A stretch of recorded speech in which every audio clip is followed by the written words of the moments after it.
PDIP bereaksi keras dengan penetapan Hasto sebagai tersangka dan juga pemanggilan-pemanggilan itu. Menurut Megawati, Ketua Umum PDIP, bahwa KPK ini kurang kerjaan, ya. Kok hanya ngurus Hasto itu. Dan kemudian kalangan internal PDIP lainnya bahwa ini adalah politisasi karena Hasto bersikap kritis, keras terhadap mantan Presiden Republik Indonesia ke-7, Joko Widodo. Pihak KPK pun menampik tuduhan PDIP bahwa mereka tidak profesional dan mengada-ngada serta kok hanya mengurus Hasto. Ya, PDIP KPK yakin bahwa semua ini dilakukan secara profesional dan transparan. Kalau Hasto tidak sepakat dan keberatan bisa diuji melalui pra-peradilan penetapan tersangka. Dan Hasto sepertinya sudah mendaftarkan kasus pra-peradilan untuk penetapan tersangka atas dirinya. Pada tanggal 7 Januari lalu, rumah Hasto diperiksa, rumah kediaman pribadinya diperiksa, dan para penyidik berhasil mengambil beberapa barang bukti, dan itu akan penting sekali ya di dalam proses penyidikan nanti.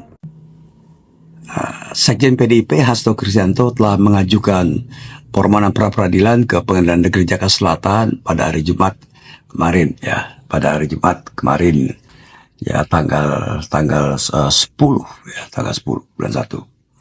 Dan kemudian Pengadilan Negeri Jakarta Selatan akan memeriksa dan mengadili permohonan pra-peradilan ini dengan hakim tunggal pada hari Selasa 21 Januari.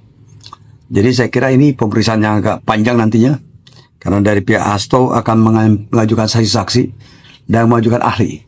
Sebaliknya dari KPK akan mempertahankan diri, mempertahankan penetapan Hasto sebagai tersangka dengan mengajukan barang-barang bukti dan argumen-argumen. Biasanya para pihak ya yang ditantang di pra-peradilan ini, yang digugat pra-peradilan, mengatakan penetapan tersangka telah sudah prosedur, ya, prosedur, dan kemudian barang bukti sudah cukup dinaikkan, dan ini perkara lama yang harus dituntaskan. Kira-kira jawaban KPK seperti itu, ya, kita lihat. Dan saya punya keyakinan ini perkara-perkara hukum, bukan perkara politik. Hasto menyatakan telah siap diperiksa KPK untuk besok, ya. Dan yang pertama diperiksa, ya, yang dipelajari oleh Hasto adalah mengenai hak-hak dirinya sebagai tersangka. Ya, jadi Hasto tidak takut, dia maju. Ya, seperti itu kita lihat perkembangannya besok, diperiksa langsung pulang atau langsung ditahan Hasto ini, ya, karena alasan subjektif dari penyidik, misalnya merintangi ya penyidikan, dan ketakutan. Alasan lainnya adalah ketakutan ini supaya tidak dipengaruhi para saksi yang lain atau menghilangkan barang bukti. Besok hari Senin, Hasto akan memenuhi panggilan KPK untuk pemeriksaan dalam kasus perintangan penyidikan dan dugaan suap dalam perkara Harun Masiku. Sekjen PDIP ini akan memberikan dan keterangan dan diperiksa untuk pertama kali sebagai tersangka. Sedangkan Harun Masiku masih buron, tidak diketahui rimbanya ada di mana. Ya, Harun Masiku adalah calon anggota DPR dari PDIP untuk periode 2019-2024. Kasus ini sangat menarik karena pernah 2-3 kali ya gagal KPK, ya, misalnya mencari keberadaan Harun Masiku dan juga mencari barang bukti. Sebetulnya Harun Masiku sudah mau ditangkap ketika para penyidik KPK memasuki area PTIK, Perguruan Tinggi Kepolisian di daerah Jakarta Selatan dekat Blok M.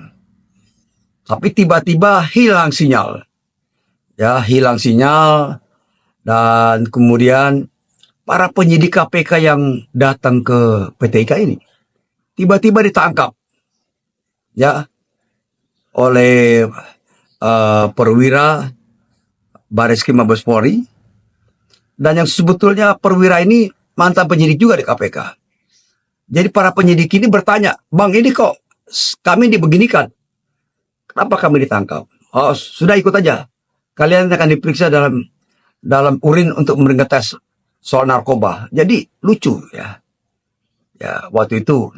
Dan kemudian hilanglah Harun Masiku sejak saat itu.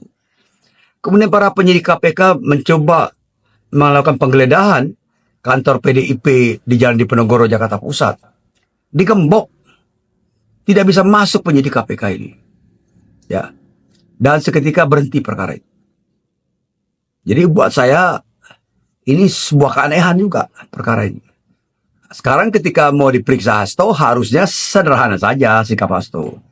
Ya, tidak perlu misalnya mengumpulkan bahan-bahan ya kejahatan mantan presiden ya. Tuduhannya kan begitu. Dan dokumen itu taruh di Moskow. Jadi ada dramatisasi. Persoalan sederhana. Hadapi saja. Kan beberapa kali juga dulu ada sekjen Partai Nasdem. Ya, itu menghadapi perkara ini. Ketua Partai Demokrat Anas Subarnum menghadapi aja perkara. Jadi jangan cengeng, dan sudah diperingatkan oleh Ketua DPP PDIP Puan Maharani yang juga Ketua DPR RI, hadapi saja, jangan cengeng. Saya sepakat. Jadi publik menunggu sikap kesatria dan keterbukaan KPK dalam memproses perkara ini.